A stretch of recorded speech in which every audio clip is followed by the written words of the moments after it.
क्या आपको पता है कि जो ये अमेजिंग पेंटिंग्स आप अपने स्क्रीन पर देख रहे हो वो एक ऐसे इंसान ने बनाया है जिसका कोई भी आर्म नहीं है।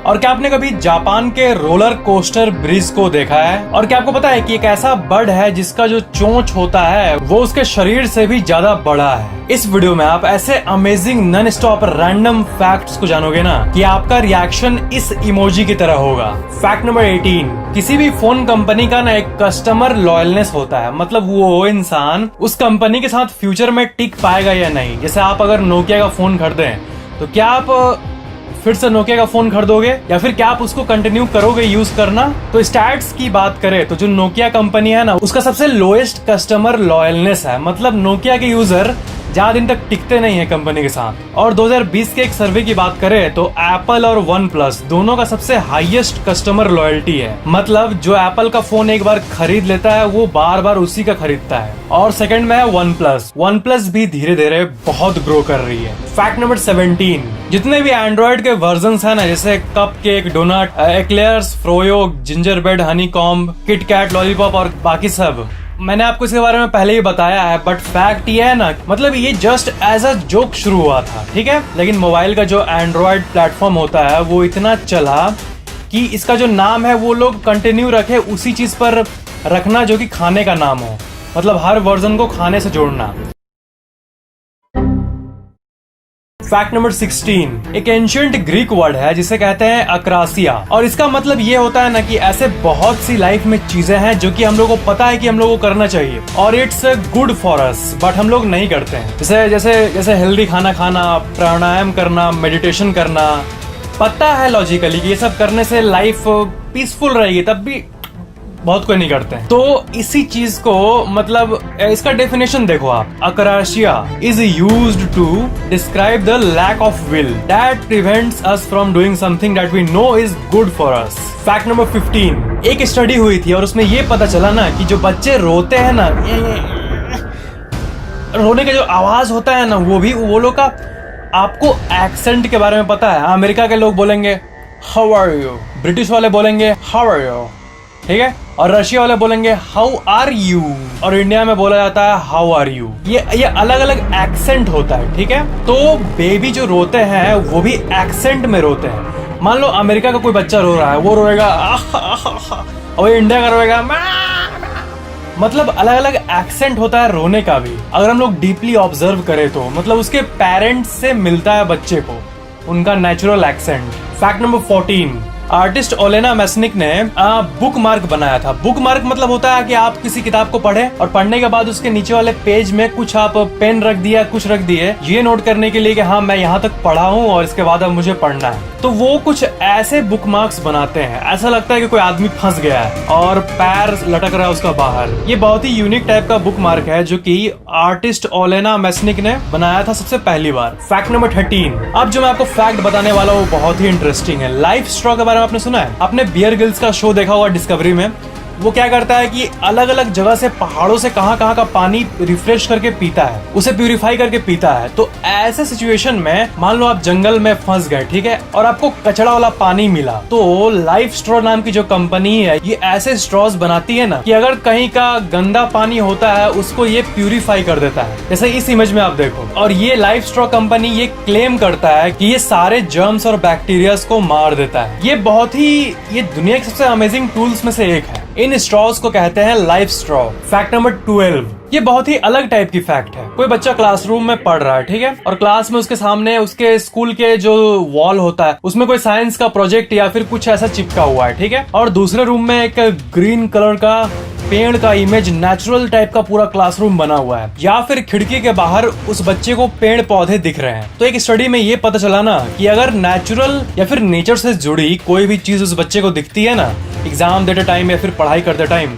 तो उसका फोकस इंक्रीज हो जाता है। इसका मतलब ये हुआ कि नेचर के साथ रहने पे एक अजीब सी चीज है, मतलब नेचर कहती है कि मुझे सपोर्ट करो, इससे आपका भला होगा, आपके मेंटल हेल्थ का ये एक मिस्टीरियस चीज है। ये मतलब एक बंद क्लासरूम में टेस्ट देने से और एक ओपन ऐसे क्लासरूम में जिसमें पेड़ दिख रहा है, दोनों को अगर कंपेयर करें तो एक ही स्टूडेंट एक ही टाइप का क्वेश्चन बट ग्रीन व्यू वाले में उससे ज्यादा मार्क्स आएंगे। पता नहीं, ये एक मिस्टीरियस सी बात है। फैक्ट नंबर 11, BSE यानी बॉम्बे स्टॉक एक्सचेंज जो है ना, वो पूरे एशिया की सबसे बड़ी स्टॉक एक्सचेंज है। That's wonderful. और ये आज से लगभग 145 साल पहले स्टैब्लिश हुई थी। और दुनिया की सबसे पहली और सबसे ओल्डेस्ट स्टॉक एक्सचेंज की बात करें तो वो है एम्स्टरडैम स्टॉक एक्सचेंज, जो कि 1602 में स्टैब्लिश हुई थी नीदरलैंड्स में। कैन यू बिलीव इट, 1602, इतना पुराना है ये इन्वेस्टमेंट्स की दुनिया। और स्टॉक और इन्वेस्टमेंट की बात आती है तो मैं आपको यहाँ पर अप स्टॉक्स के बारे में बताना चाहूंगा। अप स्टॉक्स इंडिया की सबसे फास्टेस्ट ग्रोइंग ब्रोकर्स में से एक है। अप स्टॉक्स में आप सिर्फ ₹100 से अपनी ट्रेडिंग जर्नी को शुरू कर सकते हो, शेयर्स को बाय सेल कर सकते हो और इवन म्यूचुअल फंड्स में भी इन्वेस्ट कर सकते हो। It's even backed by mister Ratan Tata.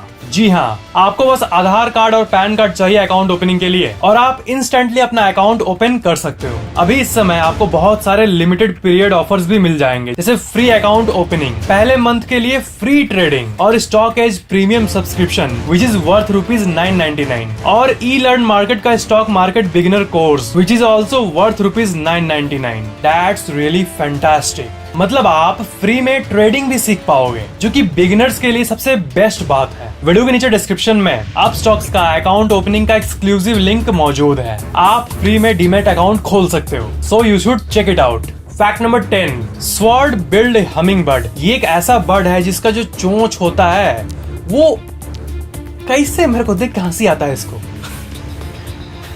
मतलब देखिए इसको, इतना लंबा ये कैसे जीता होगा। मतलब किसी का होठ अगर हम लोग इतना लंबा कर दे तो कैसे जिएगा आदमी। इसका जो चोंच होता है वो इसके बॉडी से भी ज्यादा बड़ा होता है, इसलिए इसका नाम है स्वॉर्ड बिल्ड हमिंग बर्ड, मतलब तलवार। फैक्ट नंबर 9, यूक्रेन के एविएशन इंजीनियर्स, मतलब जो प्लेन के टेक्नोलॉजी पे काम करते हैं, वो ना पहले आप ये सुन लो रेफरेंस के लिए कि जब भी कोई मान लो प्लेन जा रहा है और प्लेन क्रैश हो गया तो सब साथ ही गिरते हैं, ठीक है। लेकिन आप सोचो कि अगर उसका जो केबिन होता है वो डिटैचेबल हो जाए और वो प्लेन क्रैश के टाइम तुरंत डिटैच होकर उसके ऊपर से पैराशूट निकल जाए, तो वो जो इतना बड़ा केबिन होता है प्लेन का वो धीरे धीरे लैंड कर जाएगा, ठीक है। और जब फाइनली जमीन पे आएगा तो हल्का सा क्रैश करेगा, लेकिन क्योंकि वो पैराशूट के थ्रू आ रहा है, एक हैवी पैराशूट जो कि उतने लोड को सह सके, तो वो आराम से गिरेगा और हल्का फुल्का चोट लगेगा पैसेंजर्स को, बट जान तो बच जाएगी ना। तो जैसे आप इस इमेज में देखो, इस एनिमेशन में देखो कैसा, मतलब क्या मैं बोलना चाह रहा हूँ। पहले प्लेन है वो क्रैश हो रहा है, फिर वो केबिन डिटैच हो गया, फिर वो केबिन पैराशूट के मदद से नीचे आ रहा है। और अजीब बात यह है कि ऐसा होना चाहिए हर प्लेन में, बट आजकल के प्लेन में ऐसा नहीं होता, किसी भी प्लेन में ऐसा नहीं होता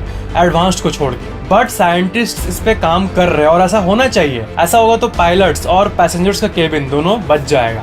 फैक्ट नंबर 8, क्या आपने ग्रेविटी, इंटरस्टेलर या फिर ऐसा कोई हॉलीवुड का साइंस फिक्शन मूवी देखा है? आप जानते हो कि अगर कोई मूवी बनाता है ना, तो मूवी बनाने वाले में से प्रोड्यूसर्स को प्रोड्यूस करना आता है, डायरेक्टर को मूवी डायरेक्ट करना आता है और एक्टर्स को एक्टिंग करना आता है। बट साइंस का मूवी बनाते टाइम आपको नॉलेज चाहिए होता है साइंस का, नहीं तो आप कुछ भी दिखाएंगे तो हा हा हा हा हा हा करेगी ऑडियंस, इतने फनी, सो फनी। तो उसके लिए हम लोग को एक्चुअल साइंस का नॉलेज चाहिए होता है। तो अगर आप मान लो साइंस फिक्शन का एक शॉर्ट मूवी या फिर साइंस फिक्शन पे एक मूवी भी बना रहे हो तो आपको गाइड चाहिए होगा, ठीक है। तो फैक्ट ये है कि national academy of sciences, America का जो एकेडमी है, वो साइंस हॉटलाइन नंबर प्रोवाइड करता है फिल्म मेकर्स को। और इस सर्विस में बहुत सारे प्रोफेशनल्स बैठे होते हैं जो कि आपको गाइड करेंगे कि हाँ फिजिक्स का ये लॉ होता है, आपको इस सीन को ऐसे दिखाना चाहिए, तब वो साइंटिफिकली एक्यूरेट होगा। 844NEEDSCI यही है वो हॉटलाइन और इसमें 2700 से भी ज्यादा लोग आपके सेवा के लिए बैठे हुए हैं। आप फ्री में एडवाइस ले सकते हो कि क्या ये सीन एक्यूरेट है, क्या सब कुछ ये मैं सही कर रहा हूँ, यहाँ पे कैसा फिजिक्स होना चाहिए। और ये नंबर को ना वीडियो गेम मेकर्स भी यूज करते हैं, वीडियो गेम में भी फिजिक्स होता है, तो ये बहुत ही अमेजिंग बात है। आप खुद कॉल कर सकते हो इस हॉटलाइन पे। इसके ऊपर बहुत सारे आर्टिकल्स भी पब्लिश हुए हैं। वॉक्स का ये देखो, the hotline, Hollywood calls for science advice. ये मेंटल फ्लॉस का, there is a hotline, film makers can call for science advice. ये आर्टिकल्स मैं आपको इसलिए दिखा रहा हूँ क्योंकि बहुत ही अमेजिंग बात है और इस हॉटलाइन के बारे में किसी को कुछ नहीं पता है। फैक्ट नंबर 7, मेज के बारे में जानते हो आप? जैसे यहाँ से घुसे और आप भूल भुलैया में फंस गए, फिर आपको कॉल करके निकलना पड़ता है, ठीक है। तो 60 एकड़ में मौजूद कूल पैच पंपकिन कॉर्न मेज डिक्सन में मौजूद, ये ऊपर से इसका व्यू देखो, ये एक एक्चुअल मेज है, भूल भुलैया है और ये दुनिया का सबसे हार्ड मेज है। आपके पास अगर मैप भी हो ना तब भी आप भुला जाओगे इस पे जाओगे तो। लगभग जो भी जाता है इसके अंदर उसमें से 90% से ज्यादा लोग कॉल करते हैं, अरे निकालो मेरे से नहीं हो पाएगा, अपुन से नहीं होगा। सोच रहे हो 60 एकड़ जमीन में ये इतना बड़ा मेज। फैक्ट नंबर 6, एक चाइनीज वुमेन, एक 14 साल की लड़की थी पहले, मतलब ऐसे देखो 14 साल की एक लड़की है, वो घर से भाग गई। सबको लगा कहाँ चल गई, नहीं मिली। 10 साल बाद वो पुलिस को मिली, पता है कहाँ? एक साइबर कैफे में। और बाद में पुलिस को ये पता चला कि वो ऑनलाइन गेम्स खेलती थी और ऑनलाइन गेम खेलते खेलते वो अपना पूरा दिन बिताती थी और साइबर कैफे में रहती थी और पब्लिक टॉयलेट यूज करती थी। ऐसे करते करते वो 14 साल से लेकर 24 साल तक जिंदगी बिताई एक गेम के चलते। और आपको जानने का मन कर रहा होगा कि कौन गेम? तो उस गेम का नाम है क्रॉस फायर। ये चाइना की घटना है। फैक्ट नंबर 5, अमेरिका के 32nd प्रेसिडेंट फ्रैंकलिन डी रॉजवेल्ट, इनकी पेंटिंग हो रही थी, ठीक है? तो पेंटिंग करते करते वो पेंटर रुक गया और वो खाना खाने चल गए और वहीं पे उनकी हैमरेज हो गई और उसी टाइम उनको अजीब सा फील होने लगा दिमाग में और उनकी इंस्टेंटली डेथ हो गई। तो ये जो पिक आप देख रहे हो ये आधा ही कंप्लीट हुआ था उनके पेंटर के द्वारा और ये बहुत ही फेमस पिक है उनका और इस पिक का नाम है unfinished portrait of Franklin D Roosevelt, क्योंकि इस पेंटिंग को बाद में कभी कंप्लीट भी नहीं किया गया। फैक्ट नंबर 4, दुनिया का सबसे डीपेस्ट, डार्केस्ट, ओल्डेस्ट और क्वाइटेस्ट रूम जो है वो 220 फीट नीचे है अंडरग्राउंड में, ग्रैंड कैनियन कवर्न्स। ये 65 मिलियन ईयर ओल्ड गुफा के अंदर ये आपको रूम मिलेगा अगर आप यहाँ जाओगे तो। और इसका ऊपर से व्यू देखो ऐसा है, बट आप जब इसके अंदर जाओगे तो आपको अंडरग्राउंड ले जाया जाएगा और आपको गुफा में एक स्टे करने के लिए रूम दिया जाएगा 220 फीट नीचे। मतलब सोचो, वर्ल्ड का सबसे deepest, darkest motel room, deepest, darkest, largest, oldest, quietest room. Fact number 3, artist Morris, उनका पेंटिंग देखो। ये शुरू से अपने ऐसे ही डिसेबल्ड हाथ से पेंटिंग करते हैं, बट इनका क्वालिटी देखो। जिनका नॉर्मल हाथ है वो सोच भी नहीं सकते ऐसा पेंटिंग बनाने का। इससे ये पता चलता है, एक मोटिवेशनल फैक्ट है ये कि वर्स्ट होते हुए भी बेस्ट अचीव किया जा सकता है बॉयज एंड गर्ल्स, बस इसके अंदर कॉन्फिडेंस होना चाहिए। That's it. Fact number 2, Japan में एक ब्रिज है जिसका नाम है एशिमा ग्रैंड ब्रिज और इसे जापान का रोलर कोस्टर ब्रिज भी कहते हैं। इसका व्यू आप देख सकते हो इसके अलग अलग एंगल से। ये ऐसा लगता है ना कि गाड़ी रोलर कोस्टर के ऊपर चढ़ रहा है। मतलब आप जब भी कार में या बाइक में ट्रैवल किए होंगे तो आप मतलब लग रहा है कि ब्रिज कितना ऊंचा टाइप का है, एकदम पहाड़ पे जा रहा है, ठीक है? बट इस पे आप जाओगे ना तो आपको लगेगा कि आप ऐसे आसमान की ओर जा रहे हो, ऐसे, ऐसे नहीं, ऐसे। ये दुनिया के सबसे अमेजिंग इंफ्रास्ट्रक्चर में से एक अमेजिंग सी इंजीनियरिंग। फैक्ट नंबर 1, ये आप इस पिक्चर को देखो। इसमें इस टैंक में आप देख सकते हो क्या हुआ था ना कि इसमें शुरू से दोनों एक ही क्वालिटी का पानी डाला गया था, बट एक में ऑयस्टर रहते हैं और यहाँ आप देख सकते हो कि थोड़ी देर बाद ही वो गंदा पानी तो ऑफ कोर्स गंदा ही रहेगा, बट जिसमें ऑयस्टर है वो पानी साफ हो गया है। इसका साइंटिफिक कारण ये है ना कि जो ऑयस्टर होते हैं वो उसी को डाइजेस्ट कर लेते हैं, गंदे को। दे यूज दैट एज फूड और इसे एफिशिएंट फिल्टर फीडर्स भी कहा जाता है। और एक अडल्ट ऑयस्टर जो है वो करीब 50 गैलन पानी को साफ कर सकता है। ये बहुत ही अमेजिंग फैक्ट है इस ऑयस्टर नाम के जीव के बारे में। और फ्रेंड्स, वीडियो के नीचे डिस्क्रिप्शन में दिए गए एक्सक्लूसिव लिंक के जरिए आप अपना फ्री डीमैट अकाउंट ओपन कर सकते हो। So you should check it out. अगर आपको वीडियो पसंद आया तो लाइक जरूर करना और वीडियो कैसा लगा नीचे कमेंट जरूर करना और शेयर जरूर कर देना। और आप पहली बार चैनल देख रहे हो तो सब्सक्राइब करके बेल आइकन को भी ऑन कर देना ताकि मेरे आने वाले अमेजिंग वीडियोस आपको तुरंत मिल जाए। Thank you so much for watching this video.